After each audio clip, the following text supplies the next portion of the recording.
Welcome back to another episode of the Piano Pod, everyone.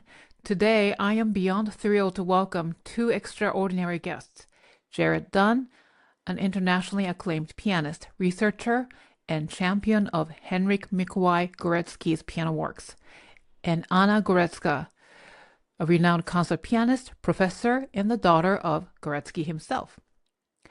Górecki's music has held a special place in my heart for over 2 decades. I first encountered his Symphony No. 3 more than 20 years ago while visiting a friend's home. She introduced me to this hauntingly beautiful piece. The moment I heard the music, I was completely struck. I had never heard anything like it before. The raw emotion and simplicity, the weight of the soundscape, it was a revelation. And now, fast forward to today, I have the privilege of introducing you to a lesser known but deeply moving side of Górecki's music, his piano works.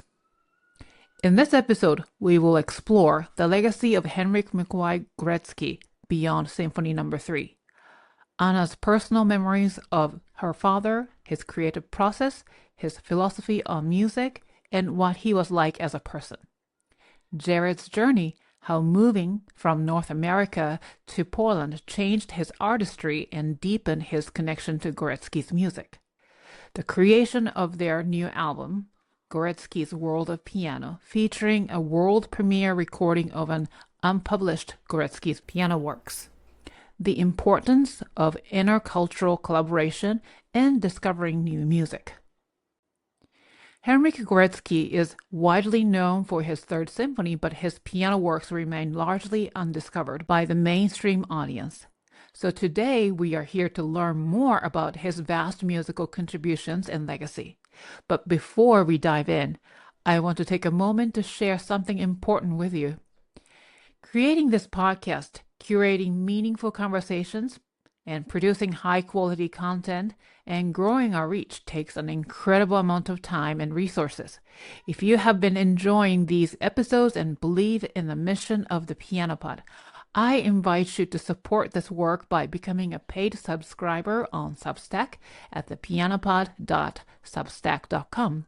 Your support helps sustain and grow this platform, making it possible for us to continue highlighting diverse voices, exploring creative journeys, and expanding the conversation around classical and genre-crossing music.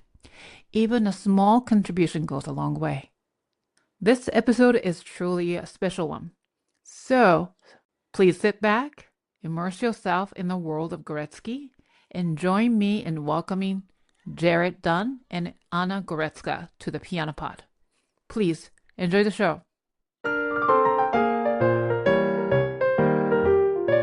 You are listening to the Piano Pod, where we talk to the brightest minds in the industry about how they are bringing the piano into the future and thriving in a complex, ever-evolving world. Welcome to the Piano Pod, Jarred and Anna. It's such a pleasure to have you on the show today. Thank you. Thank you for very the much. invitation. Thank you so much. Thank you for being here. So, where are you joining us from today, Jarred, first? I'm in Montreal at home. And Anna? I'm in Katowice at home, yes. Oh, Poland, wow. Katowice, Poland. Beautiful. So far away. Far away, but you see, we can get together like this. It's just so, it Yes. always amazes me. But thank you for being here. So, Thank you. Jarred, we've been talking about this interview since last fall, and now it's finally happening. I'm so excited to have this conversation with you both. And Anna, your father, Henryk Górecki's music has touched so many lives. And then at the beginning of this episode, I shared my personal connection to his, particularly Symphony No. 3, Yes. a piece that left a profound impression on me when I first heard it. Decades ago, actually. And then when Jarred and I started planning this episode, and I discovered that you would be joining us today as well. And then, so, I mean, when I heard that you are the Maestro Górecki's daughter was like, oh my gosh. Yeah, really, it's true. So having the chance to hear your personal story, insights, and experiences makes this conversation incredibly special. So as our listeners tune in, by the time this episode goes out, they are stepping into something extraordinary, which is your collaboration, new album, Górecki's World of Piano, is officially out, right? Yep. Congratulations. Yes. I hope so. Now, it means so much that you chose the Piano Pod to share this news and talk about this album. So I can't wait to hear all about it. So before we dive into the details, give us a glimpse inside this project. What inspired it and what journey do you hope to take listeners on through this music? Jarred, would you like to start first? Sure. Same story as you, Yukimi. The first time I heard the Third Symphony, I was overwhelmed. And the first time I heard the piano concerto, which was Anna's recording, and the sonata, which I believe was also Anna's recording. I mean, I knew about this music from a young age. I feel really lucky to have known about it. And I wanted people, when I planned this album, I wanted people to have that same experience of hearing it, if it's for the first time. From pianists who have really studied it carefully and know very much what's at the heart of each score, because the piano music is on the periphery of Górecki's music. We have the big symphonies, choral works, and chamber music, but the piano music is still really beautiful and really worth giving attention to. And actually, I think it was my first experience hearing Górecki was the concerto. The piano concerto was first, which is not everybody's experience. But therefore, when I met Anna in person, I was kind of starstruck the first time, and I was really nervous.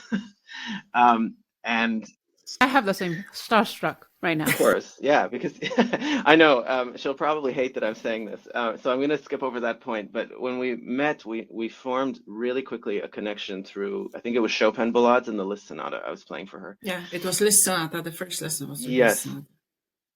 And I remember thinking, I remember the details of that first lesson, which is more than 10 years ago now, and it made such an impression on me. It was the same like when I heard her recording.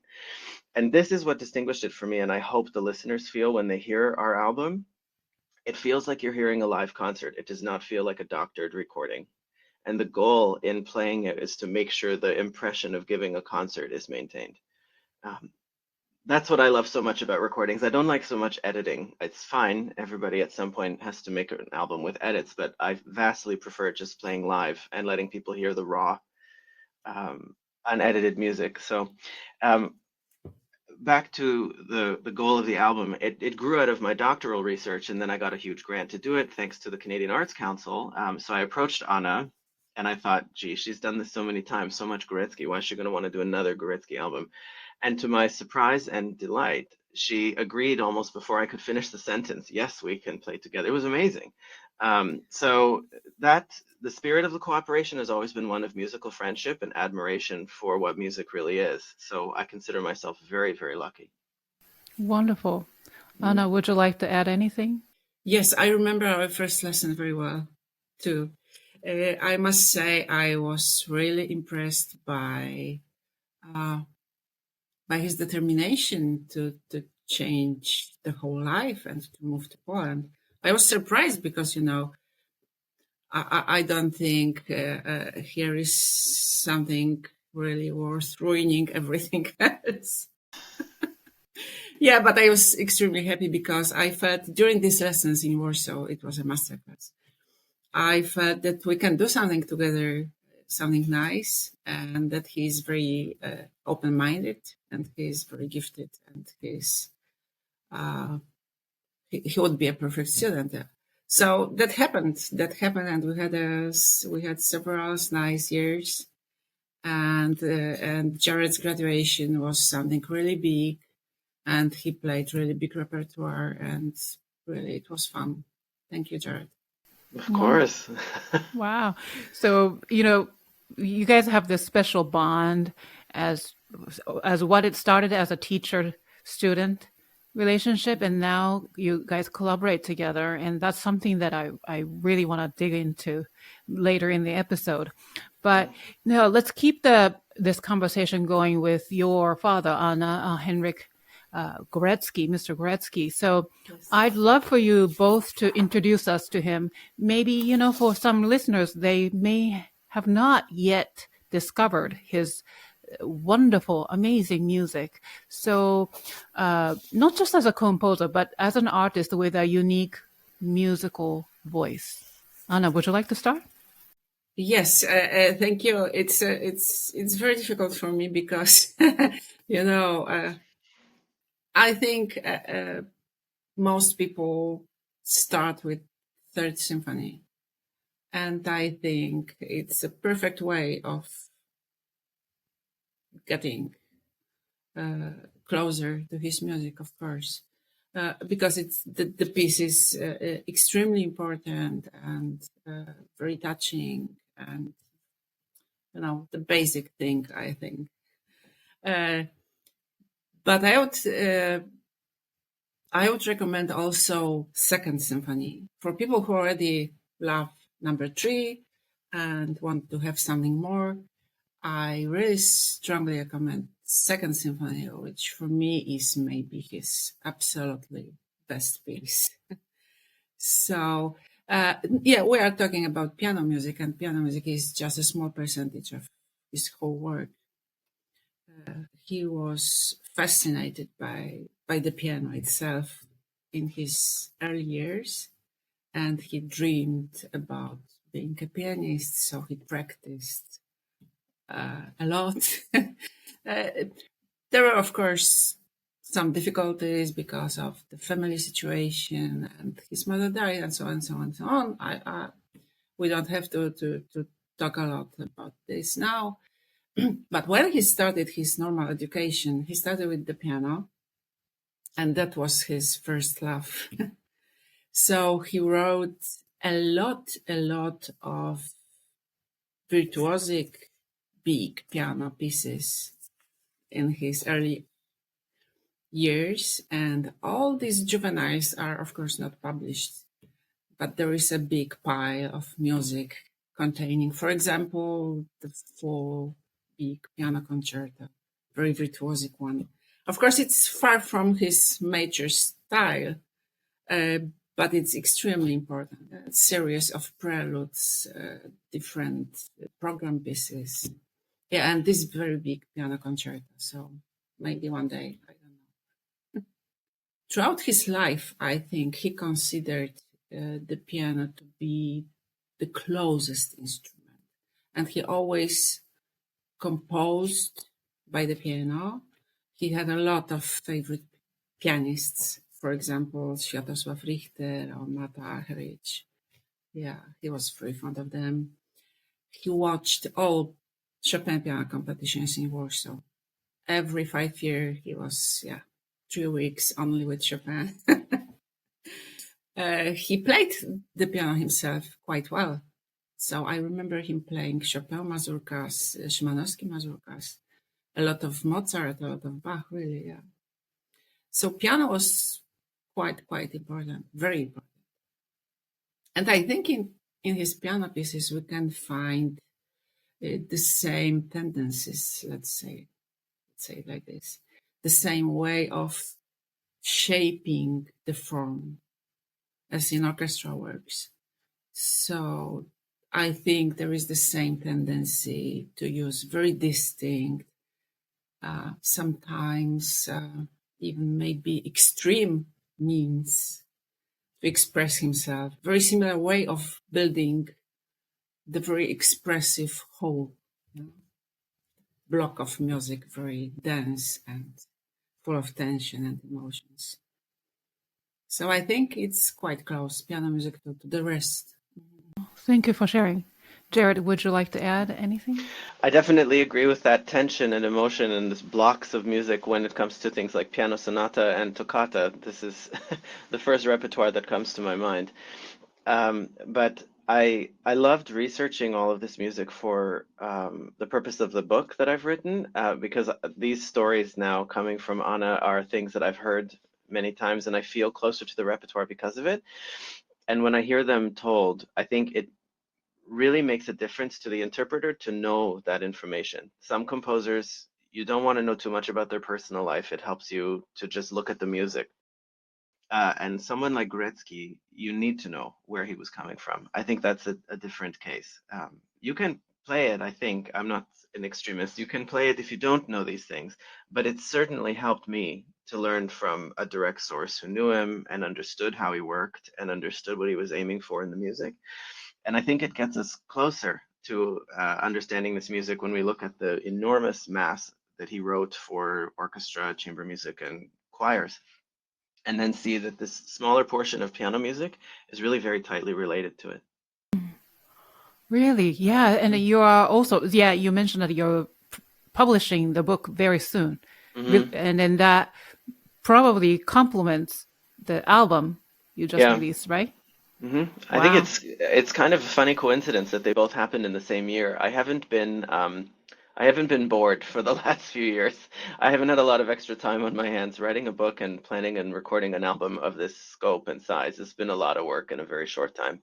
But I'm lucky that they're coming out in the same 2-month period. I think the book will be out middle of the summer, and the album has just come out a few weeks ago. So it's a nice pairing. Yeah, that's just really incredible. And I would love to read it. Yeah. Since especially you mentioned that knowing the person, knowing the composer himself helps us understand his music better. So because Anna also wrote a book, but it's in Polish. It's not been translated. So my book I decided to dig into that and translate the important conversation she had with her father, to explain his points of view about things that we can analyze it from looking outside of the music, but Anna really takes you into the middle of it, to the core of what's there. And learning Polish as well certainly helped, because I think Górecki really deeply identified with his Polish nationality, with Catholicism, with a state of the birthplace, being Katowice, or being near Katowice and being rooted in Silesia was a big part of him. Wow. That's true. Yeah. So how well do you understand Polish, Jarred, by now? I'm gonna let Anna answer. I can say it. He speaks Polish really well. Yeah, we can We- communicate in Polish easily. Yeah, so that's Yeah. very great. Because Polish is one of the most terrible languages to learn. So, yeah. I hear that the Polish is one of the most difficult languages. Yes, like Chinese, something like Chinese. Yes, yeah. Yeah, congratulations, Jarred. It helps when I moved to Katowice, right? I asked Anna, I remember when she invited me to her class, I asked her, is there some in English, because I don't speak Polish, some form of English studies? And there was an English program at the time where everyone spoke English, but several of the professors I also wanted to work with in chamber music, in other forms of collaboration, primarily only spoke Polish. So for about 2 of the 5 years there, it was just smile and nod. And when you catch on to a couple of verbs that mean listen carefully, you play bad, then you understand what they're saying a little bit. But after a while, I think just being there all the time and operating there in life as well, buying groceries, going to libraries, going to athletic stuff, getting sick and needing a doctor, you can't always rely on there being an English speaker there. So I just determined I've got to learn this. Plus, my first teacher, or one of my first teachers in pre-college, her name was also Anna, came from Warsaw and immigrated to Canada during the communist time. And I remember her using words in Polish sometimes, usually swear words when I played. She didn't like it. So I feel like this culture was always there since my early teens, and so coming to Poland felt more like a homecoming in some ways, because I'd always wondered what it would be like to really live there, which it makes a huge difference, not only in Górecki, but also Chopin, Szymanowski, and it's so much easier to interpret them in Polish, I find. I just feel that much more. Now, Anna, what is it about, Maestro Górecki's music that really resonates so profoundly to listeners? Like whether it is his avant-garde, experimental chamber, works to deeply spiritual chorale compositions or evocative piano works, right? And his music demands our full attention. Like I have to stop from whatever I'm doing in order for me to listen to. Just by talking just gives me chills about his music. So yeah, what is, in your view, gives his music this undeniable impact? Wow, another very difficult question. I know. Because it's I'm hard known to for say. it. I'm famous for it. Sorry. I think there are several things about it that we can define, and a lot of things that are absolutely beyond any statements or definitions. So, yeah, I think it's a combination of several important factors, like, maybe from psychological point of view, it's something like, maybe it's about just feeling and understanding human feelings, the deepest ones, the most intense, and needs, human needs and hopes, maybe some hopeless states too. Yes. And from the other artistic side, maybe it's the ability to, how to say it, to convey important, profound content into a strong, very bold form. Maybe this combination, strong, true feelings, just true feelings and a perfect form.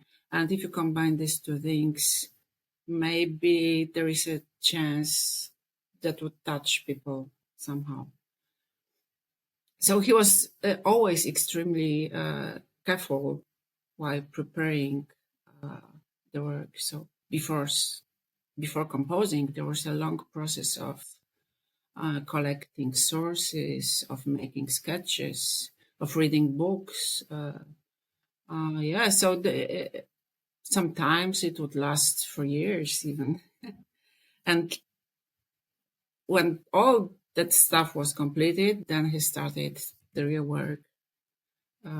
So he was really careful, and he was working hard, really, to have all these components well combined. And I wouldn't like to use the word measured, but they had to fit one to another. So there is a mixture of importance of tradition, of courage, of speaking with one's own voice. So mixture of different things. When you talk about it, the word I get in my mind is like it's very intentional. Yes, with every, like, the deepest intention. I get that feeling when I play, especially the concerto. It feels there's so... nothing like an accident or something that just happened. But there is a lot of intuition too. It's not absolutely not calculated. It's not invented. It's not artificial. Absolutely not. So it's like the music, I think it's true now, the more I've played it and now we have recorded it, it feels like a real reflection of the intuition of the composer, and he identified very carefully what he wanted to say and what the real message was, and he worked really tirelessly to figure out exactly how to write it down. Yeah, so there was a deep conviction that one must know their, how to say it, craft is the word like this, craft, So the work you do, you must know very well. Yes. Just craft. do your job properly. So you can't pretend, you can't just build an empty facade. Yes, you can't. It can be maybe very attractive, but it has no meaning and no background. So music needs knowledge, and music needs skills, really deep skills and craft and strong constructions. And if you have all this and you understand what's inside a human being, so maybe it would work. That's amazing, because it's so, I just thought of it as you were talking, Anna, that when I played the sonata, even the opening, just these octaves, well, not really octaves, but there's 3 octave span for just these unisons, you can feel the beginning, middle, and end of every single note, even though it goes by really quickly. It's a simple structure. It's just one line. But there is something about every note that feels very real when it's happening, even at a fast speed. And I remember when I finished it, I texted you from the studio. My head is ringing after recording this sonata. Like my ears are ringing. And you said, yeah, brain also is ringing after playing it. I think it's because, Yes, I experienced the same. Yes. really? Can you elaborate on that ringing part? Well, first of all, just the piano is vibrating so much from the amount of notes written in a very wide texture, highest soprano, lowest bass, or very close to lowest, and constant chord clusters that are written with forte times five, and then crescendo to even louder. And I remember once in the lesson, I asked Anna, why did he write this? And how are you supposed to play it? And Anna, do you remember what you said? I don't remember. Wishful thinking. Try to go from extremely loud, like the loudest you're at, to even louder, to just at the limit. And but on a stage, I mean, I've played the sonata live now probably 20, 30 times, and now I recorded it. You feel this energy on the stage. You feel like I need the piano to be 6 feet longer, and then I can do this crescendo. This is real. That's true. I'm also curious, now that Anna, you're here, what was it like, Maestro Górecki, like as a person and father? If I'm not wrong, he taught you first music lesson, no? No, he was never my teacher. Oh, really? Okay. Oh, no, never ever. Yeah, but my first lesson was with my first teacher was a very famous Polish pianist and educator. It was Professor Wanda Chmielowska, and for a long time she was a head of piano department in Katowice, and my mother studied with her. So that was a very natural way when I was born and when I grew. When I was, let's say, 4, I think. She invited me and started lessons. So it was just a private contact. We had private lessons for several years. And later, but my father was never my teacher.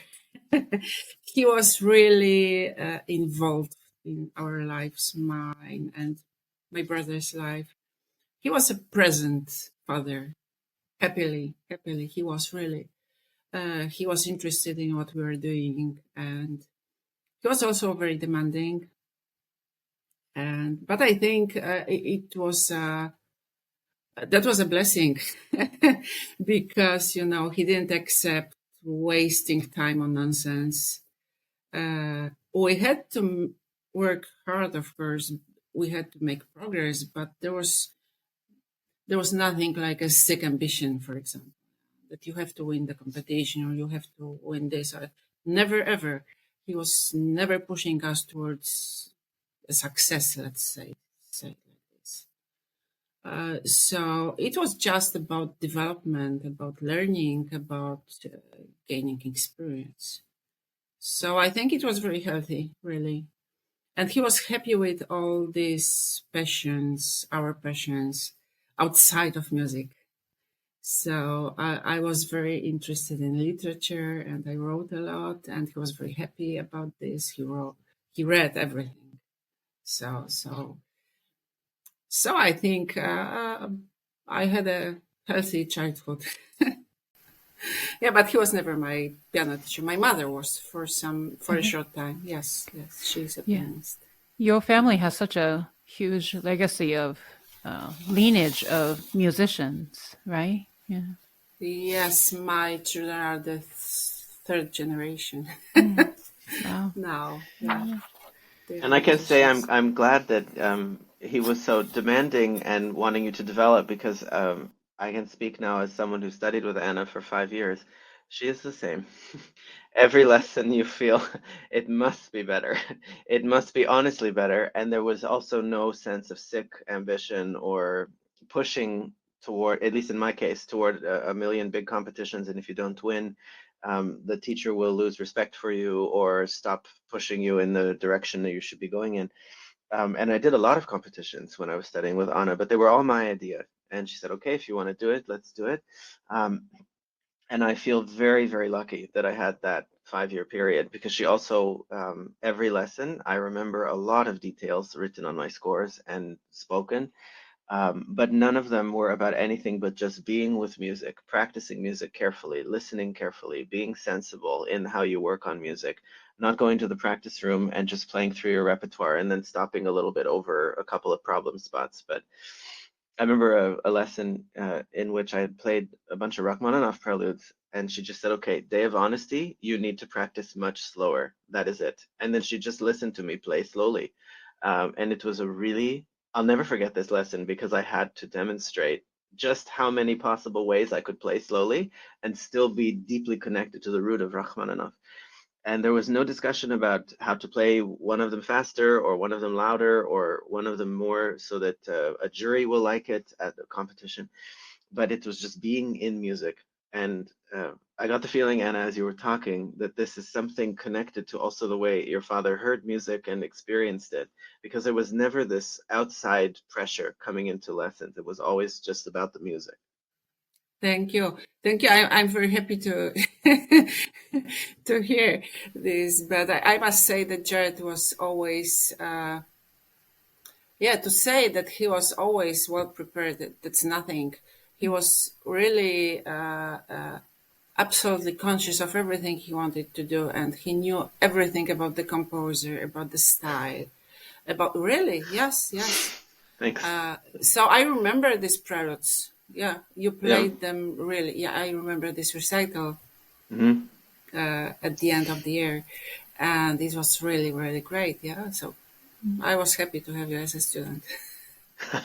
This is the perfect situation, yeah, Yukimi? How many people can say, looking back after knowing a teacher for that long, I've known Anna now since 2013, and we remember such details. Like it must have something really worked. Yeah, and also, getting compliments from your teacher. This is the place to do it. Otherwise, during the lesson, you don't hear it. No, exactly. That is something that is very rare, actually. I do not remember a bunch of fake, nice words, but I remember 5 years of solid work. And when it was good, at the very end, the result is good, of course, Anna would say. But there was, in the lesson, there was none of this, oh, so fantastically talented, great, let's go to the next piece. It was, if it's good, let's work harder. And I always, it's funny, not a series of 5 years worth of compliments, but a series of 5 years worth of criticism and input and suggestion and engagement with the real art of playing. And yet I never felt disrespected or put down by it was just objectively, this is what we do next. This is where you take a Brahms concerto. This is what you do with a Mozart concerto. Here's how you practice Rachmaninoff. And I loved that element of it because I felt Anna must be more on fire for this music, even though she has a bunch of other students to deal with and concerts. She goes to Asia every year a couple times and has a million other things to do. And in my lesson, she's all there with the music too. And it was crazy. There were moments where she just said one simple thing, like, this is the leading line of the whole piece. And it was like a little thread that went for a whole concerto, and my whole mind would be on fire for the next hour. And I think that this is the right way, actually, of teaching, because it keeps you engaged so deeply in the music. That's how you know you're studying with a master.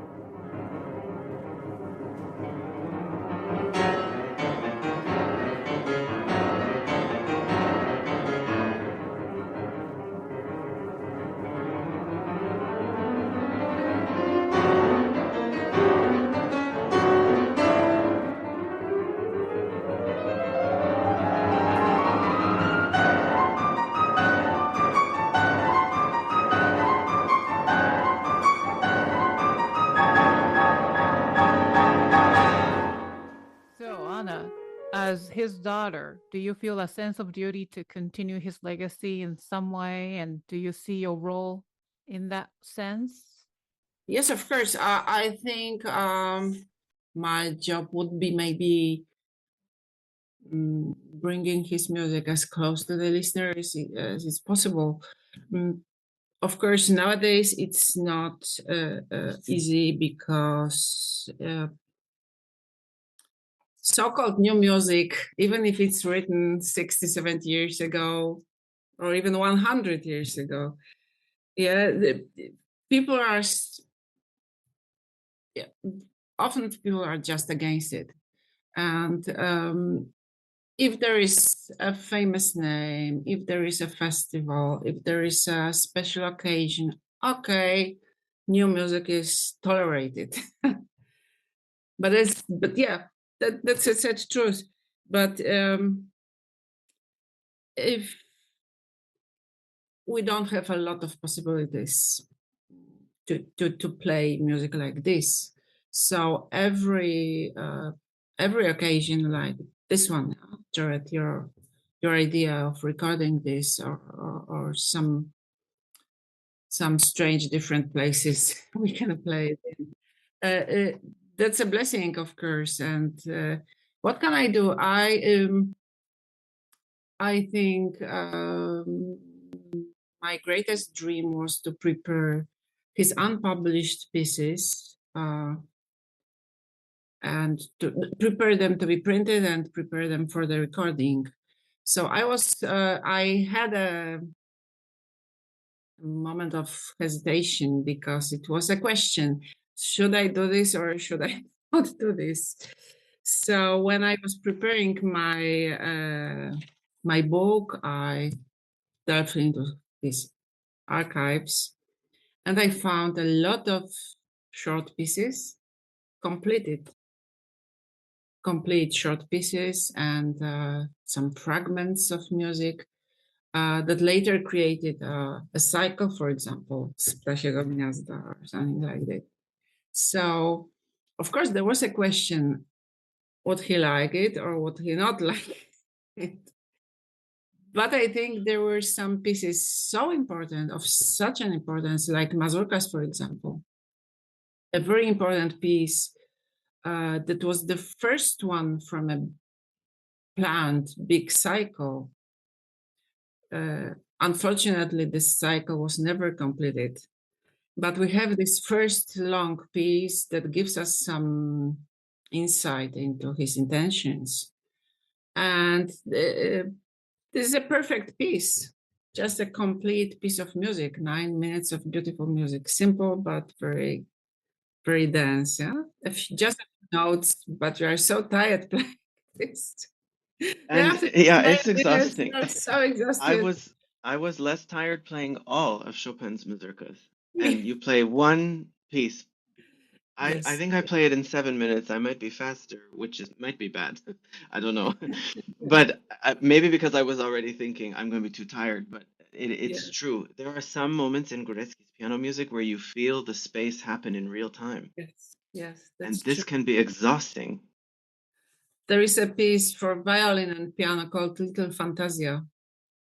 And this Little Fantasy I played many, many times with the fantastic Polish violinist Krzysztof Bąkowski. We played all Górecki's music and all Lutosławski's music and Arvo Pärt and so on. So we had a very big repertoire. And this Little Fantasia, that it lasts for, I don't know, 13 minutes maybe. It starts with just quaint, quaint, very simple thing. Yeah, just a few notes to play. G D D It's just a A. series of fifths over and over. Yeah. Yeah, this quaint. And he was so exhausted after playing this. It was so, and me too. Me too. I was absolutely, yeah, so tired. So it's about intensity and about this concentration. Yeah. So everything is visible. Everything is so open and so clear and so obvious. Yeah. The time stops. The time just stops sometimes. Yes. And there is nothing like a normal second or 2 seconds. Nothing like this. Yeah. So this is very special. I have to say, Anna seems to be, because of the opportunity to record this, she seems to be doing this job of continuing Górecki's legacy and his music. And the piano album she edited very beautifully. It's clear exactly what you should do and exactly what you should not do. Um, the timings of things are clear. And through my research for my book, she provided the right types of data. Like when I was choosing, should I publish this story or that story about the composer. She has a really good view of what actually links to the music and what the practicer, what the artist really needs to know. And in that respect, you couldn't ask for a better expert. Thank you. I'm happy I could help. We're always talking a lot at home about music, about performances, about musicians. So yeah, he was a very talkative person. During interviews, sometimes he said just 3-4 words, but at home it was a constant flow of ideas, thoughts, emotions. Yeah. So we talked a lot about music, and we were listening together to many performances.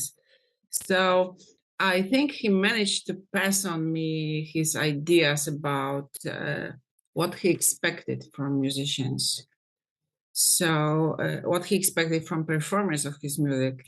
Sometimes it was, not very polite, but it was very clear. It was very clear, and now I will try to be serious. It was very clear, and in terms of the structure, about tempi, agogic, about the quality of sound, about just the touch needed to play it in a proper way. So yes, I hope I could touch some of his. Of course, I'm not sure I'm able to pass it forward or just to make it. I'm trying, but of course it's very difficult. But I think I can imagine what he was expecting from the performer. Now, can you take us through this new album? So what's in the album? So what pieces you're playing? I believe that Jarred, you're playing solo works. I did all the solo. And then also so what are the pieces that you guys are playing together? Is it 4-hand or 2 pianos? We played 2 pianos. 2 pianos, okay.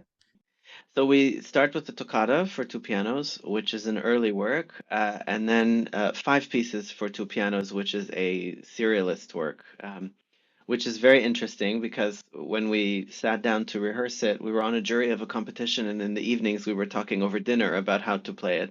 And we were writing out all of the interesting rhythmic things we would have to use to count this piece, because it's not really possible. At least we both agreed it probably would not be possible without having a something metronome clicking in our ears through the performance. Because some of the ways that Górecki divides the rhythms, you would have to be able to be in the other pianist's brain to make sure that you're going to land at the right time.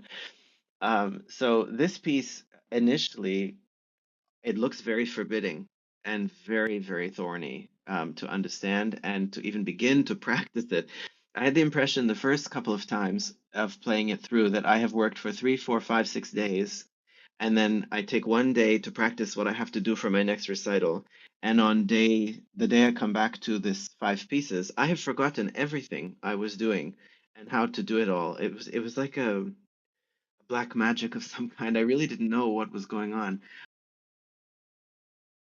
Yeah, it was pretty much the same, because there is nothing like a conventional form or melody or rhythm that could be that could lead us to the piece. So there's nothing that helps. It's sort of a puzzle. Yeah. Sort of a puzzle, and sort of very difficult math. Yeah, so we count all the time, and we must remember all these different places we need to touch in a very short time. So the structure is extremely demanding, and it's so easy to forget everything that you learned the day before. And there were places almost impossible to play using the score. So I had to memorize, for example, all this solo ending. It's almost impossible to play it properly in tempo, looking into the score. And and the text is abstract, yeah, so nothing that would help. But it was fun.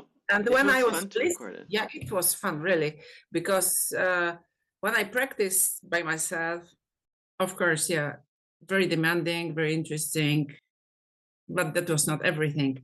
And when we started playing together, all these pieces became, just rich, yeah, just interesting. Just it was like sort of a painting, yeah, with different colors, with different points, no obvious shapes, no flowers or dogs, but just colorful points and spots, yeah. So It gave me totally new ears as well. I feel like my ears are not the same after doing that yes, because it's kind of like the basic piano teaching thing. You go back to learning your first polyrhythm, like 2 against 3 or 4 against 6 in Mozart or Chopin, and you think as a kid, gosh, nothing could be more difficult than this.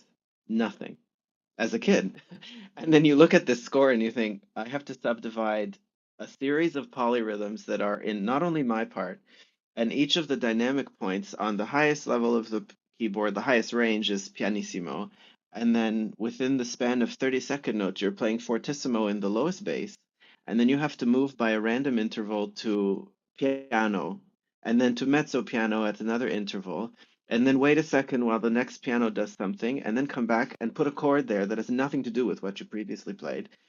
yeah, almost every single note has its own dynamic, yeah. So Exactly. And within a chord, there are multiple dynamics yes. per voice and multiple articulations. So there were points in the studio where I thought, I think my eyes might be crossing and then going the other way just to check like the coordination of this thing. And my ear is still clicking mercilessly this 1, 2, 3, 4, 1, 2, 3, 1, 2, 3, 1, 2, 3, 4, or 5 or 7 or 9 or 652. Like you never really know until you sit down with the other pianist and work all the details out of rhythm, exactly how much it will demand of you. But it's funny that other than playing the sonata, which is long and very dense and aggressive in places, my strongest memory in the studio is of that piece. Not necessarily every single detail, but I remember several points where we both thought, I need a break because I think I'm losing my mind here. Yes, I think the biggest difference is in time, because in pieces like sonata, for example, or anything else we played or you played, so Yeah. the normal musical time just flows in a normal way. And here the time is so strictly defined, is so strict that there is nothing like normal breathing or normal phrasing or just transition from one phrase to another. There is nothing like this. So sometimes you feel like part of a machine. Yes. But you must be this machine, but still you must create some some space, some colors, some Yes. this is very difficult. I liked when we But it started it, was and fun. It was really fun. Yeah, I in the liked. end, it's one of my Yeah. most memorable experiences to Yes. date because the first time we rehearsed in Katowice, I said, "Look, I don't know how we're going to do this. I don't know how I'm going to do this." Uh, and when Anna said it's like a modern painting, like something very much pointillistic, or just a splash of color here and then some other dots, it was this whole painting metaphor. And it reminded me of being somewhere like Centre de Pompidou in Paris, like where all the modern art installations are. um, because when we started playing it, you listen differently when it's just going to be one splash of color for that moment, and that's it. And you look differently when you observe art this way as well, when you know that there's not going to be a continuous narrative like the Nanufara of Monet. You can watch forever, and it's all lilies.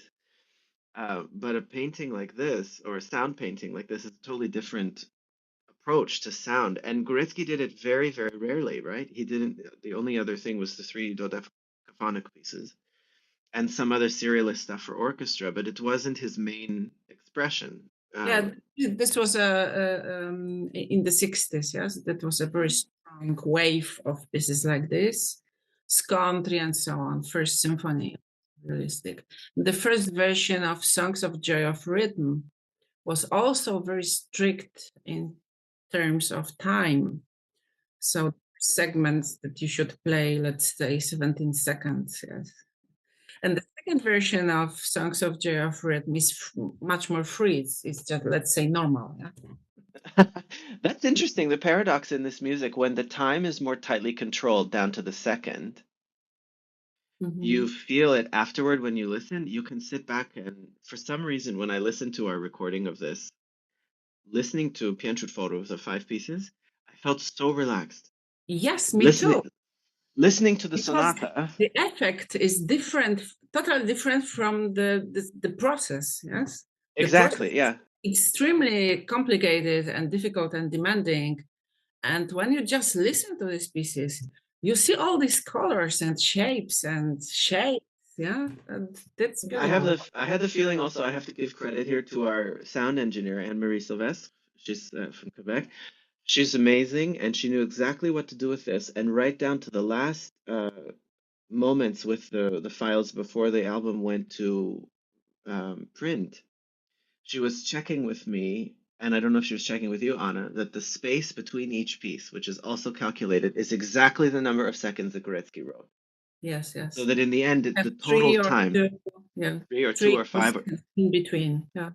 yeah, and these are also calculated, and it gives this incredible effect when you listen to it that you can feel your brain being pulled in different directions to listen to different things, and you feel the gymnastics of your listening when you're doing a jump up and then way down and landing on the ground. It's something, I don't know.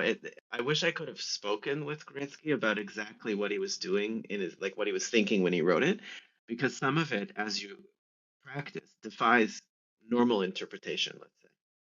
It's not, you can't read it like with a narration in mind. It's not a Schubert sonata. Um, or even something like Messiaen, like the Vision de la Main or the Verregarde. These have images associated even with highly dense and sometimes awkward textures. But this piece is totally outside of all of that, and that made it the most interesting for me because I have never done anything like that. This was very interesting too, playing alongside someone that I studied with for so long, and I understand what she expects of me, and what she how she wants the my development to go. And then when we worked together, I started to understand also what she expects of herself. That was very interesting because Anna plays on an incredibly high level. And then as a student, you look at your teacher and go, wow, okay, that's amazing. But then when you're working with them, you realize, whoa, it's actually much higher than I ever would have realized as a student. So it's much higher that they're expecting of themselves, that they're going for. Because as a student, your mind is more on yourself and what you need to do. And your teacher's there, their role is to point out all the insufficiencies and to get you past all of that stuff. So of course, on a higher level. But the transformation of it into actually collaborating and playing together, not as, Anna's playing the orchestra part of Brahms Concerto for me, which is really very nice. I'm lucky, Yeah, but we I'm a did this. student. This was We did fun. this. And now, oh wait, it's a equal partnership. We are playing together, and we have to find a way to complement what each other is doing and make the music work. I didn't notice it fully until we were rehearsing together exactly how hard Anna pushes herself, and how far she goes to work so the music comes out exactly the way that it's supposed to. That's a hard task. Yeah, I would say our rehearsals were quite fruitful, let's say. I think Yeah, so. because they were not very long and they were not very exhausting, but they were, I think, we understood each other well. Yeah, and we had a common view of things we want to do. So that was fun. Thank you. Interesting too that I would have thought going into this that I had to form an opinion that was exactly the same as yours because it's your father's music, you know him best compared to any performer, certainly compared to me. But when we would talk about it, I was in shock sometimes at how open-minded you're also about the of course, I'm not saying we should play it in the wrong style or in some, really radically different way, but I felt welcome to share. This is my impression of what's going on here. Can we consider it? And we would practice different ways until we found mutually a solution to a musical problem, particularly in the pianist-scholar. And that was a really, really transformative process for me. Yes, I think your approach and your insight was very precious, because we can never say that the pianist is just a tool and the composer is programming us somehow as a computer, let's say. Yeah. So, Yeah. of course, my father, yeah, he expected right tempo, right dynamic. Everything should be like he intended, like he put it down. But what was very funny when he was conducting this, let's say his third symphony himself, this performance is 10 minutes longer than the standard and then the time indicated in the score. So he himself felt that the music is something that lives. Yeah, it's nothing, nothing done once for always, like teacher, for example. Yeah? So I think, of course, we need to follow all instructions. We can't play lento allegro, allegro lento, but we need to be ourselves somehow, because we'll create some fake situation if we are not. Yeah. And I think Górecki's music, particularly, I think about this in the sonata and in this also preludes. There are fermatas sometimes at the end of the movement that will allow you to spend a lot of time thinking between one movement and the next. And some performers, for example, for sonata, take only 12 minutes or 12 minutes, 30 seconds. I know I took something like 13 minutes or 14, almost 14, I think. But I liked to let the fermatas live for a while. And it doesn't mean the tempo, it's interesting, it doesn't mean the tempo of the allegro is slower because the pianist struggles to play fast. There are moments where you want to let the sound just sit there and register in real time with your listener and give them the sensation that what they just heard, they now have time to absorb it. So much depends on the acoustics, the amount of people, the instrument. Yeah? So all these things change. So we can't just stick to one pattern and just reproduce it somehow. Well, thank you for sharing all these. So just to be clear, so the first piece was toccata, two Yes. pianos, and then followed by your solo pieces. Your No, next performance. piece is the 5 pieces. Next piece is called 5 pieces for 2 pianos. Okay. So there are 2 pieces on the album in total, toccata and 5 pieces for 2 pianos. These are the 2 piano pieces, and then all the solo after that. So And what are all the solo pieces? Piano there are 4 sonata? preludes, Opus 1, the sonata, Opus 6, Ptasiego Gniazda, A Bird's Nest, Opus 9, Lullaby, Moment Musical, Różne utworów, sundry pieces for piano, various works, which, yeah. Because I listened to Anna's album. You play that piece too. Yeah. And it's this interesting set that has a funny little waltz at the end that was like a sarcastic gift for the family friend, who's a piano professor who was practicing, and her neighbors were complaining it's too much noise. So Górecki wrote this really brash waltz. It's a very quiet, brooding opening, and then suddenly it sounds like a child slamming the piano with the fist. Yeah, it's really interesting. And he wrote it as a gift to this professor. Yeah. So in total on the album, there's I think it's 33 or 34 tracks in total, and it's 9 pieces. Wonderful. As this episode is going out, your album is available to purchase and also music streaming services as well. Yes, that's right. It's Okay. released by the label Atma Classique, and it's available on all streaming services. And yes, it's available on the Atma website for purchase. Okay. So I'll make sure to link everything in the show notes so that our listeners can have the access and then for purchase and also for listening. The Piano Pod is now on Substack. If you're wondering, Substack is an all-in-one platform where creators like me can connect directly with you, share exclusive content, and build a thriving community. By subscribing, you'll get a behind-the-scenes updates, early access to new episodes, and special perks designed just for our audience. Your Substack subscription helps us create more of these meaningful conversations and support initiatives that uplift the classical music community. So join us on Substack and be part of this journey. Please go to thepianopod.substack.com/subscribe or click the link in the description to subscribe today. Thank you for your support, and I look forward to sharing more joyous and meaningful experiences with you on the Piano Pod. So, Jarred, so what were you thinking, abandoning everything in North America to go to Poland? I'm teasing. So, you are originally from Montreal. I'm originally from Ontario. I was born in Niagara Falls, and I grew up in Toronto, and now I live in Montreal.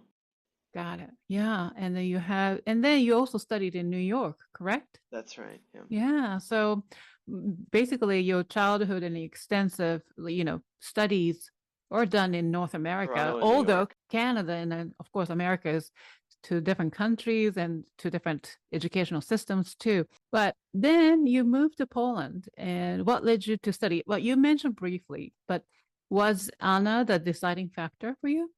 Yes, she was.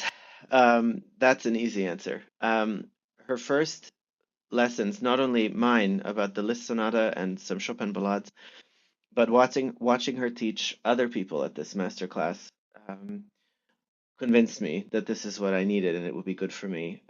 I was very, very happy with my life. I had always planned to move to New York. I was very happy to get to study with the teachers I worked with there.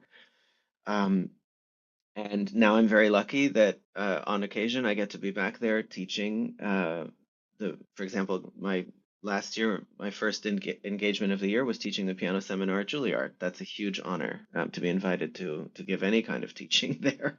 And I talked about this exact question that you said, how do you build a career and what do you do? And the answer that I like to give is you take the unexpected opportunity that is not the obvious way forward that you always planned, because maybe there's a deeper reason in your heart, really deep, that or something you really want to do that you just don't consider possible. And I never had considered it possible from my early years in Toronto that I would ever meet Anna Górecka, because I'd heard her albums and I knew who she was. I mean, everyone in the musical world knows who Górecki is because of Third Symphony, right? So it's just unfathomable not to form sort of a complex that like this family is a celebrity, you'll never even get close. But that first masterclass in Warsaw, I knew if she would be even halfway interested, I'm moving to Poland in the fall.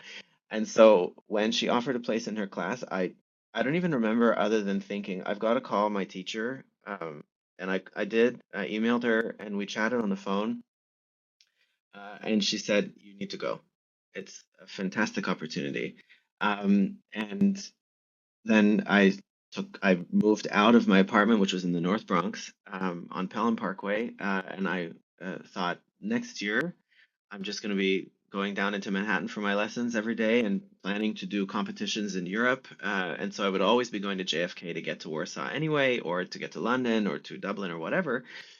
And I thought, honestly, economically, it'd be better if I was just taking the train from Katowice rather than flying from New York City. So I asked Anna, I remember our conversation was in Warsaw, right outside of the Chopin Academy of Music. Um, and she put me in touch with the admissions department in Katowice, who sent me all the paperwork. And then I wrote to her from Hungary. I was in another program that summer with Jano Jando.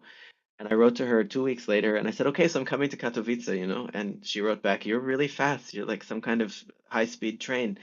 Um, but there was no question in my mind after hearing her teach and feeling. I remember the first thing she said about Liszt Sonata and the first thing she said about Chopin Fourth Ballade. She said, "You understand the piece really, really well, and now let's work on." She listed a few things that I could work on technically, and she had them solved within the class.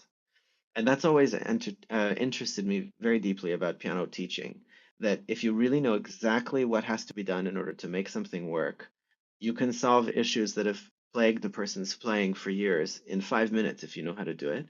Um, and I walked out of those classes a different pianist. So I knew I can only imagine what will happen if I spend 5 years. At that time, I think I was only thinking 2 years, masters and finish and then C, but I stayed for another few. And it's difficult to really compare it to anything else because nothing like that had ever happened to me. But when you know it works, you just know you have to do this. You're not going to get another opportunity like that. They don't come along every day, and they don't last often if they do. And the minute I put my bags down in the dormitory in Katowice, and I felt this is very different than New York City. Not everyone here speaks English. I'm going to have to learn the language. I was a little overwhelmed, but then at the first lesson, we played through B minor Chopin Sonata. And the minute she started teaching again, it was exactly like I'd remembered in Warsaw. This person knows exactly what to say to get my interest in the music. I want to run to the practice room and try everything she just said. In fact, I remember that first lesson in the academy. She told me we need 50, at least minimum 50 different ways of playing every phrase before we just choose one. So don't rush. Go to the practice room and find as many possible ways as you can think of to play the B minor sonata. So it's not this long, boring 40 minutes of the same thing you've practiced over and over again. I love this kind of teaching. Um, and it just worked. I mean, obviously it did, otherwise we wouldn't be sitting here at this point. I think as it develops, right? It's a long evolution, but when you know it works, you just feel something and you do it. And I was very lucky to have in my corner at the time my beloved teacher, Veda Kaplinsky, who said to me, "This just sounds right. It just sounds right. You need to do it." Um, and that's also very rare because when you build a life in our sort of North American direction with big names and big schools and the idea that your career needs to go in a certain direction in order to be successful, a 10-year trip to Europe isn't necessarily the way that we advertise, go do that. But it was the right thing for me, and it was good for me. I mean, it built my life now as I know it.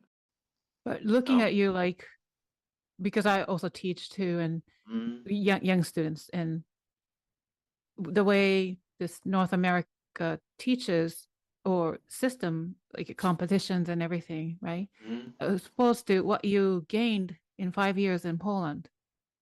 mm. Yeah, I'm looking from here. It's like, wow, I can envy you. I envy you. I did get Not very, very lucky. What do we tell our kids I teach kids too. We tell them to do their exams, to apply to big name conservatories, that they should look at Europe's competition world. But the idea of going to live in Europe and to imbibe the culture of it and to feel like you're not rapaciously looking for the next experience you need to build your resume, but you just want to sit with someone who knows music and get to know what they know and to be in that space for a long, long time just to absorb. Um, this is a very different narrative. And this is how it looked for me going to Poland was just to be around other musicians who were just musicaholics and don't want to talk about the business and the agents and the career side of things until you absolutely have to. But for now, our work in the studio that I remember so clearly was that every composer we were studying was our obsession for that period and just every detail of it and every sense of how to touch the keyboard, how to make sound, how to listen to sound.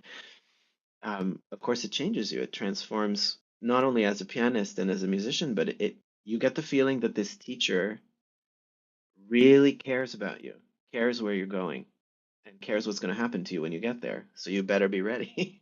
And the teaching goes in that direction, which I think is the right one. then you've described to yourself your pianism as unrecognizable compared to where you started. Yeah. So tell me. I went to Katowice feeling like if I'm not the immediately taken to the highest level of competition technically, then it means I'm not a pianist. And Anna set that one in the right direction within the first few lessons. You have to be a musician. And she started coloring it all in with the way you make deep, rich, beautiful sound and feel the interpretation and time everything you do on the stage according to the real sense of the feeling of the score and a deep understanding of how it works. And after the first year, I couldn't remember my technique being better, um, and my musicality being present all the time. There was never anything explained technically or practice-wise about how to play the instrument that was excluded from how to think about sound and how to hear music. Um, and I mean, for that reason, Anna was fantastic for me because she could sense exactly where I was thinking too much schematically, too much mechanically, and put into the sound a kind of color. And there was never any direct criticism of me trying to be a better pianist or trying to just focus on technique.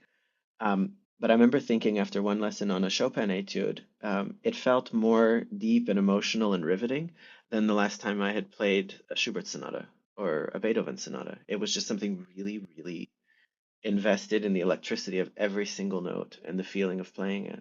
That's something special. I don't think a lot of teachers spend time practicing with their students, but Anna will show you how to practice it so that you can feel the way she's thinking it and you can see the way the score works. And that's something, there's just more time for lessons there as well. I love that in Katowice. It wasn't just 1 hour a week and you're done.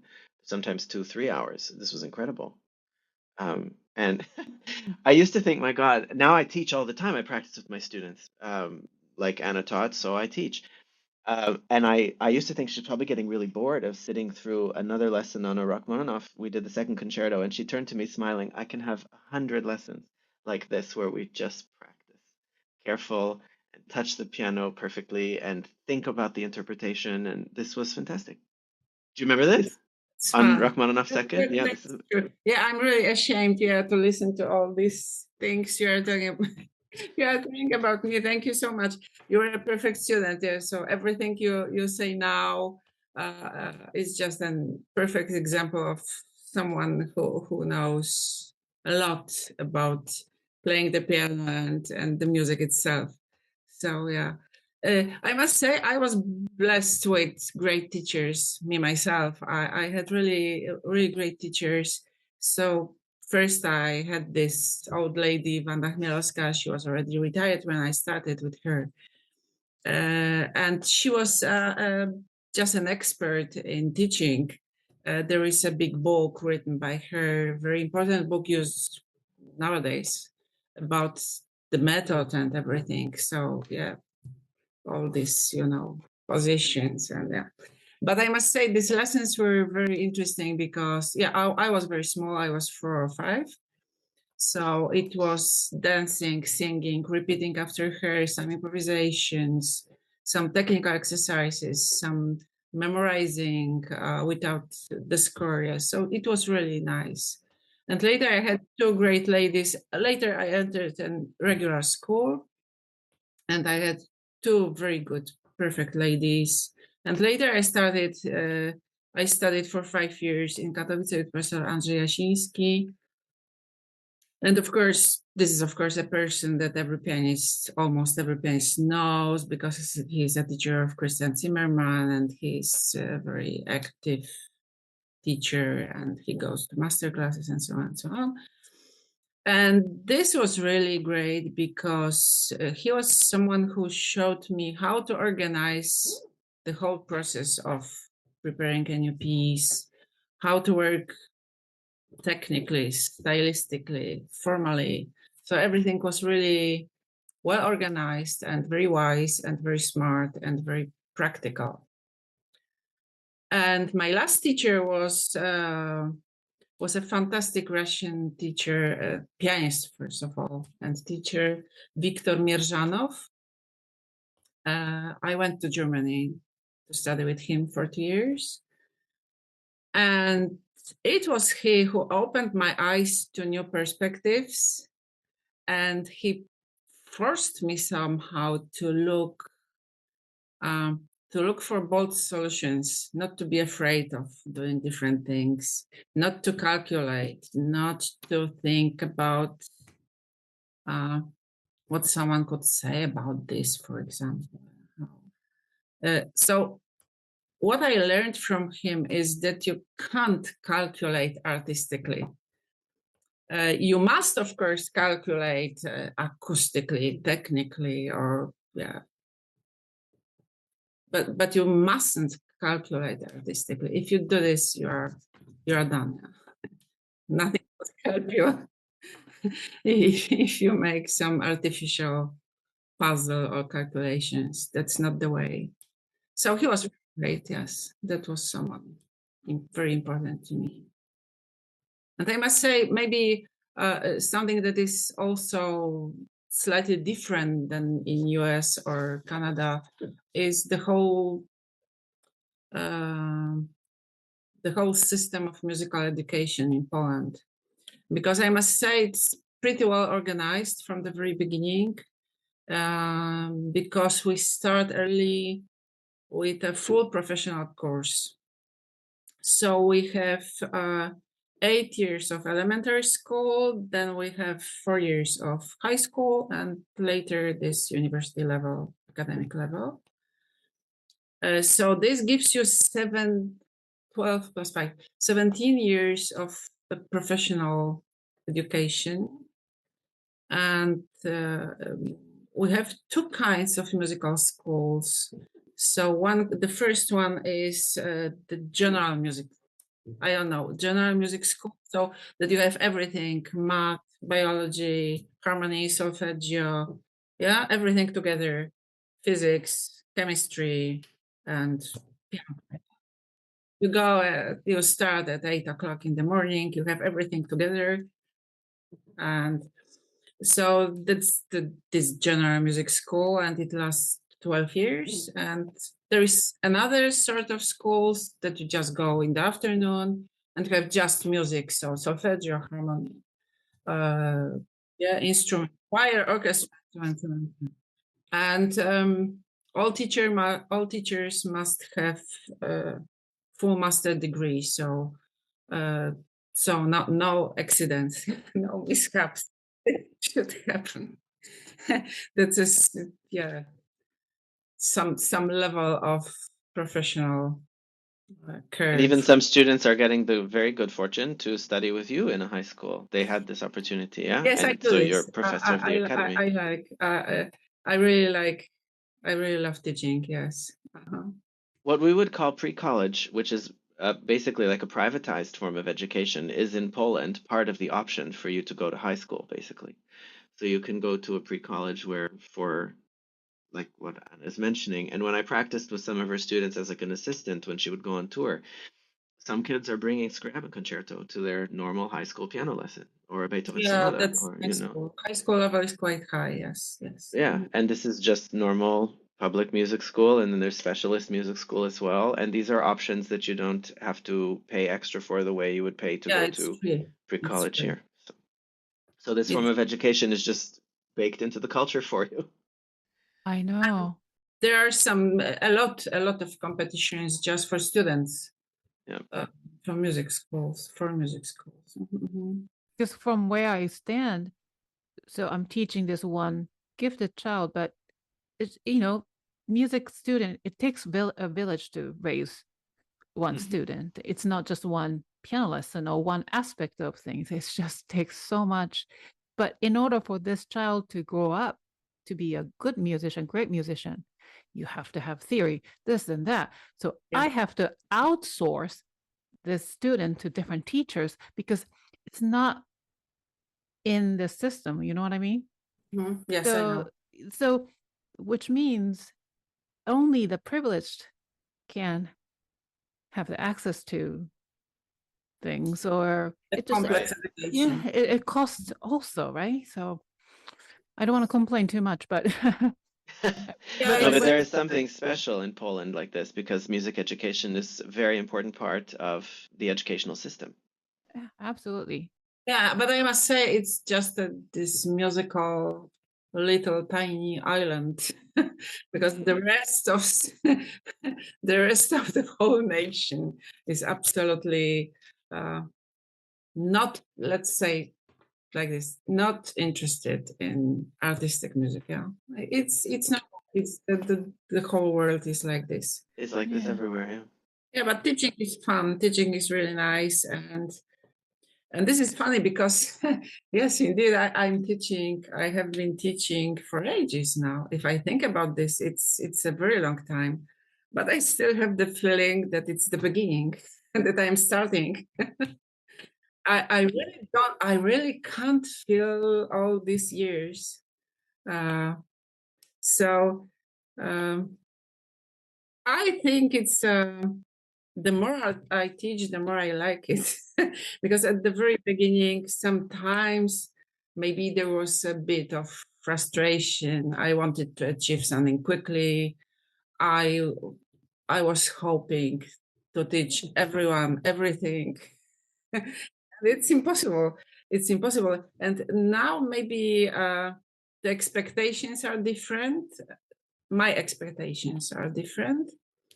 And I can enjoy the process itself. Not the result, but the process is nice.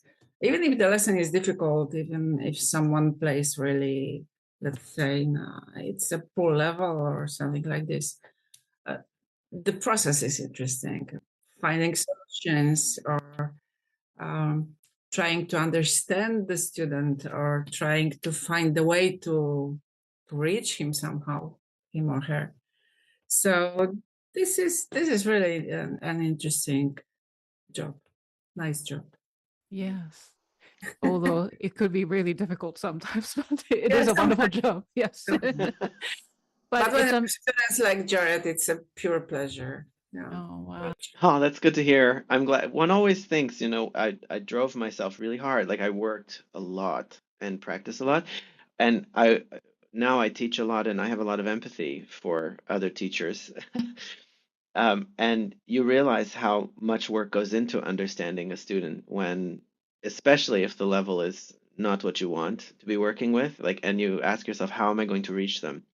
How am I going to make sure they get something out of this? And I think to teach really well, you have to be able to come out of your skin somehow and live for the other To person, find like the basically reason. to, yeah, Sometimes finding the reason is the most important thing. yeah. So when does this teacher and student becomes the collaboration? You you know. I actually really want to know the answer to that because I met Anna when I was much younger and looked at her as, huge, larger than life figure of contemporary music, and now I'm playing an album with her. It's a huge change for me. So I'd love to know what tipped the scales in my favor on this one. I think it came very naturally. It came out very naturally, and we just started playing together. And it was, yeah, first we had some fun playing this Brahms and we played not only Brahms, what did we play together? Brahms, Beethoven, Mozart, and Brahms, Rachmaninoff, I Beethoven, think. of course, E flat major, yeah. Yeah, Fifth Beethoven, of course, that was the first one, D minor Mozart, and later Brahms for your graduation, yes, postgrad and in first year was the Rachmaninoff second. at the very beginning. That's right, yeah. Yes, at the very So beginning. we already knew something about each other's playing, but I never would have considered that this album, for example, would develop this way. I'm very grateful and very lucky.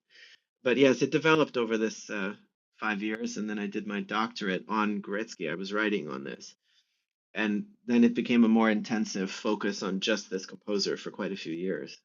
It's amazing that the teacher student becomes this collaborator and then playing Mm, Anna's father's pieces and mm, and then which became this beautiful album and you're publishing the book mm. and all just coming all to a circle, right? Yeah. Yeah.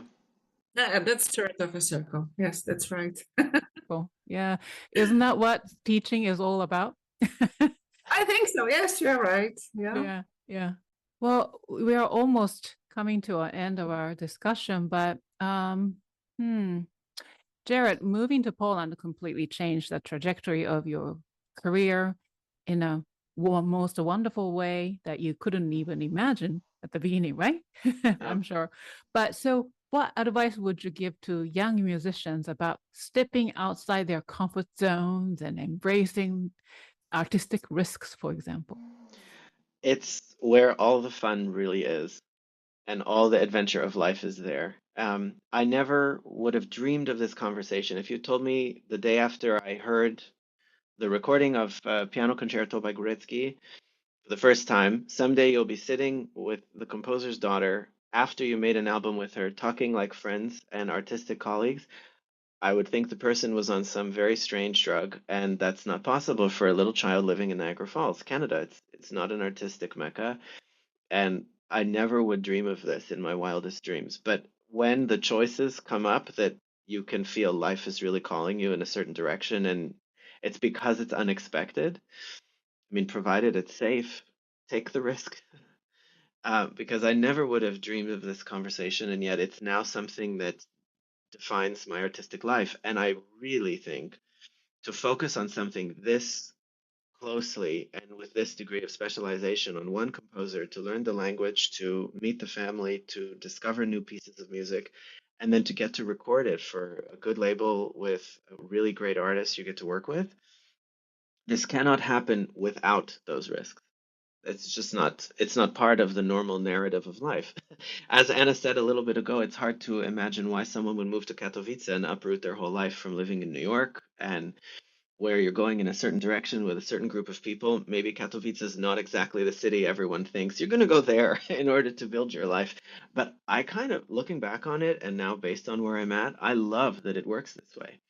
That this city that I'd heard so much about because of Zimmerman, because of Górecki, because of very, very famous Polish school of composition, um, came from the Katowice Academy. I wouldn't have known that that was possible unless I had opened my mind to a new narrative and a new way of thinking about how my life could work. Incidentally, how did this interview come about? My fiance wrote to you, and he's from Bielsko-Biała, which is near Katowice, and he was the one driving us from Montreal to the recording studio in Domaine Fauchet, a few hours from here. And he was just so interested to hear this conversation happen that Patrick wrote to you, right? Yes. I mention this often, of course, and I know it's not precisely connected, but if I hadn't moved to Poland, I wouldn't have found the love of my life. I know I wouldn't have because that's where he was. So if it wasn't for Anna's invitation, there's a lot of my life that wouldn't look the way it looks now, and I would be not probably half as happy or as fulfilled. And so when you take those risks, your whole life goes with you. And when you I mean, I couldn't have known just how wonderful and generous a person Anna is until getting to know her over a long, long time. This didn't happen overnight, but I'm very lucky because finding colleagues like this doesn't happen every day. And when you get them, and this is true of every one of my most important musical mentors and now colleagues, they seem to stick for life. They appreciate loyalty, they appreciate skills, they appreciate a good human connection as well. So don't be afraid of doing this when it's like a huge, risk-taking, scary seeming decision. It can be the thing that makes your life really happen. And also, it really speaks volume about your dedication and hard work, Jarred, and Mhm. your talent as well, right? So, Thank not you. a lot of people want to use the word talent, but it's true, right? I think it's not possible without having some need. I needed to do this. The minute the opportunity came, I knew I have to do that. Mm-hmm. And then Anna, so similar question, what advice do you have any for students, young students who want to embrace, well, tradition and innovation, because you are also an advocate for contemporary music. So I think everything is combined. So the problem of performing contemporary music is combined with goals that young people can have. And sometimes a lot of disappointment or hopes, ruined hopes, come from I don't know, maybe ambitions, maybe not realistic plans. I don't know. A lot of people come and say they want to participate in the biggest competitions, of course, in Chopin competition and so on and so on. And if we talk more, if I ask why, what is the deepest reason, it comes out that maybe that's not the best way to choose. So I think that simple answers are the best answers. So I think if a young person really wants to be a musician, so the only advice is try to be the best possible musician and try to be the best possible person, because life and music is connected. You can't divide it, and you can't be a perfect musician and not to be a decent human being. I think maybe there are some exceptions, I don't know, but I don't think so. So that means try to know all about your art, try to just work hard and smart, and try to build as many connections with other people, other musicians, not in terms of career, of course, that's also important, but in terms of no, self-development of self-consciousness, of some, I don't know, a reasonable insight into the whole process. So yeah, I don't know if it's a wise choice now to start this musical education and to start this professional career. I don't know. The world is changing, and who knows what will happen? Who knows if what will happen in 5 months? Mhm. I don't Or know. even 5 days. Right In now. 5 days. Right. And even Yes. looking into our musical bubble, little Mhm. bubble. So yeah, this musical artistic bubble is very small, and there are even smaller bubbles with contemporary music. Something like so these tiny, tiny, tiny bubbles that are the whole world for us, they almost don't exist in the world. Yeah. So we are somehow blessed, somehow happy that we have this very special work and special um, time and love. Yeah, something we do something we really love. But I would be in trouble if a young person asks me what to do, what to choose. I don't know. I really nowadays It's I don't. difficult to give this advice because it is connected with real life. It's not, people Yes. often ask this of professors, and we tell them, what about your real life though? Because it's no longer just a simple narration. Go do this competition, So get that 20 agent. years ago, it was much easier to say, okay, just go practice, learn new pieces, go for a competition, find a nice teacher. Yeah, everything will be okay. But now it's much more complicated, I think. So this kind of conversation we're having now is amazing to think about. It's happened over the last, 12 years. Um, it evolves much slower than it looks. We go to conservatories and we're told how to compete and how to get as fast as possible to the highest level. But real life doesn't happen this way. It takes time to develop this kind of thing. And this is very important for young students to remember. It will not come as fast as you can scroll for it on your phone. And it doesn't look like what you scroll and see on your phone when it does happen. The reality is somewhat different. And the reality is that you can be very gifted, very talented, you can work hard, you can achieve a lot in terms of development, repertoire. And there is absolutely no guarantee you will succeed in a competition. Absolutely. It's a lottery, no? It's a lottery. There is no guarantee you will have a career. There is so the only answer is do what you love and try to organize your life in the best possible way. But don't imagine you'll be the second, I don't know, Yun Chan Lim or something like this, yeah? Because That's it, true. it's not possible. Mhm. Mhm. And when you focus your time after you know that and accept that's the reality, you find real art that you Yeah. love and it That fulfills you means more. it's your way. That means it's really Hmm. right. Yeah. Yeah, absolutely. It takes time and takes a lot of, but active work, but at the same time reflection too. But yeah, finding your own way is the best way. Just being true to yourself and listening to your own voice. Yeah. Yeah. Thank you so much. This has been a really wonderful conversation. Just flowed so much, so well. So before I let you go, Jarred, would you take over and promote your upcoming or already released album plus the book and anything else? Well, first of all, I want to thank very much Atma Classique and the sponsors that we've had and the Canadian Arts Council for putting their faith in us to play this album and giving us so many wonderful opportunities vis-a-vis performing in good hall on good pianos with a wonderful engineer, and for their process of releasing it responsibly and letting us have artistic control of the content. That's great. We've been followed up with frequently about how we want things to sound on the final version. So this album really does, I feel, represent what we wanted. And it's not always the case when you do an album, you get what you want out of it, but I feel it is a good representation, a fair one of Górecki's music, and it's been exciting to play it. And I hope everybody listening to it enjoys being brought into the world of Górecki's piano music, because this is something that is very enriching and very beautiful to listen to, and it provokes new ideas, like we were talking about in the chamber music or the two piano music.